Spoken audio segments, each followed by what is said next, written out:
First at 4. Good afternoon, I'm Steve Hensley. First at 4, struggling where to turn. That's what an 81-year-old Buckhorn man is coping with more than 3 weeks after the flood. His home and his dog both washed away. And as Will Puckett shows us, he's finding it hard at times to keep going. This land behind me is where Harold Riley's home once sat in the Buckhorn community of Perry County. And Riley said that he had went to bed or was planning to head to bed when he got a call from his neighbors who were on the other side of a slip just a little ways towards Buckhorn. And he left his house, went to help out his neighbors. And when he came back, he watched the creek that runs by his house for so many years take his home and the shed next to it away. Many of the items inside of his house lost too. A picture of his wife, one of the only things they were able to find. His 12-year-old dog, Smokey, lost in the flooding. And he says that right now is what he's struggling with the most. Looked just like Smoke, his hair did. And he'd play, love kids. And I'd be laying in bed at night. If I didn't hear a noise or something other, he'd wake up and paw me on the arm and let me know. Me and him rode him every mile on a four-wheeler and been out. I don't know what I'll do without him. Unlike anything in his 81 years on this earth was that flooding 4 weeks ago now. He's put in an application for FEMA relief and it was denied like so many others on his first attempt. But Riley says he is appealing that and hopeful that he can get at least a little bit of help out of it. In Buckhorn, Will Puckett, WYMT Mountain News. Will, thank you, and appreciate Will helping us out this week. You'll hear his reports all week long. Riley has a temporary home set up next to his property. It still lacks electricity, but he says he's getting along just fine. The Foundation for Appalachian Kentucky is hard at work handing out relief checks for individuals, families, small businesses, and more since the flooding hit. The foundation has received more than 8,000 applications so far in its first 15 days of relief work. It handed out more than $500,000 to people and families directly.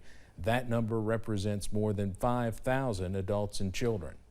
Folks are really grateful, and I can't tell you the number of people who have shown up not to apply for themselves, but for their neighbor or for their family member who they know can't get out to the application site.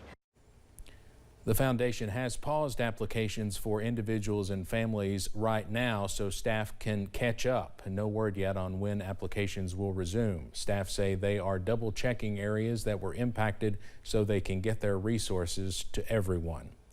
The Heinemann Settlement School in Knott County has been collecting Appalachian history since its founding in 1902. Now, after the flood a few weeks ago, they fear what they've lost. Floodwater got into the school's archives and office spaces, damaging a lot of books, tapes, and equipment. Melissa Helton, who is the community programs manager for the settlement school, says it's still hard to believe what happened. And then that propane tank crashed into this and just floated on and down in the floodwater. So it's hard to envision this tiny little trickle that doesn't seem very threatening. It certainly lives up to its name of troublesome.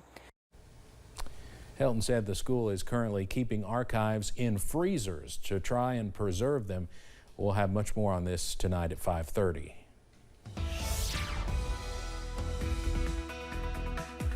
Well, as we head outside on this afternoon, things looking much nicer, at least at the moment. Some of us, though, getting in on a few downpours. We had a downpour for just a brief few seconds here at the station not too long ago. Taking you out to Southwest Virginia, out at UVA-Wise. Beautiful view there, as always. I got to experience that this weekend. Low to mid-70s out there right now, but you see what look like storm clouds building on Pinpoint Doppler. You have to go down mainly towards Southwest Virginia to run into any of these little small showers. They're not lasting very long. They're just kind of scooting on through the region. Not a huge deal as we head through tonight, but again, you could get a brief downpour, excuse me, or at least a shower moving through. You got a few more as you head up toward the I-64 corridor, but many of us remain on the sunny side, and that's warm temperatures up into the 70s and 80s around the region. We'll still be in the 80s as we head through the late afternoon hours. By the evening, falling back into the 70s. We clear out at least somewhat into the nighttime hours, back into the mid-60s as we head towards 2 a.m., but we'll have to deal with some of that patchy fog. The very latest on our threat for more showers and storms and an increase in the temperatures. Those details are coming up in just a few minutes. Steve? Evan, thank you. A Central Kentucky teenager is dead from injuries suffered in an ATV crash. The accident happened on August 12th. Griffin Baker was an 8th grader at King Middle School in Mercer County. He died over the weekend. Folks in the community say Griffin left a big impact on others in such a short amount of time. Baker was involved in many things, including baseball and the FFA. His family says they believe the most important thing was his involvement with church and his faith. It's absolutely heartbreaking. It's something that you never prepare for, and it's something that you really have to rely on God for. Griffin's faith, no doubt in my mind, was in Jesus Christ, because I saw it each and every Wednesday night, each and every Sunday morning, whether he was running cameras, volunteering at VBS, or whatever it may be. He did it for Christ, and he wanted to be a light in this world for others. Funeral arrangements for Griffin Baker are still being worked out. The Bluefield Police Department says one suspect is in custody after explosive devices were located at a church in Bluefield, West Virginia.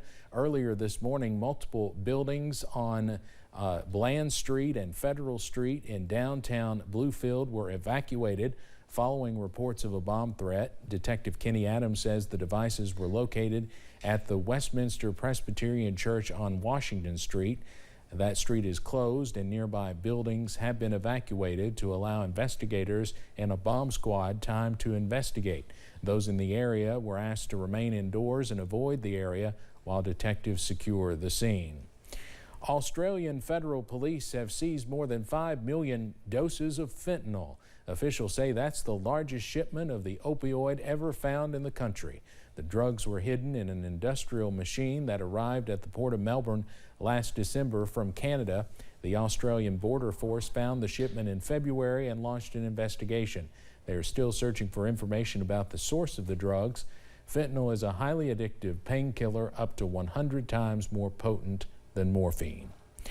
It is the first day of classes on the University of Kentucky campus in Lexington, and this year the incoming freshman class is setting a record as the largest class in UK's history.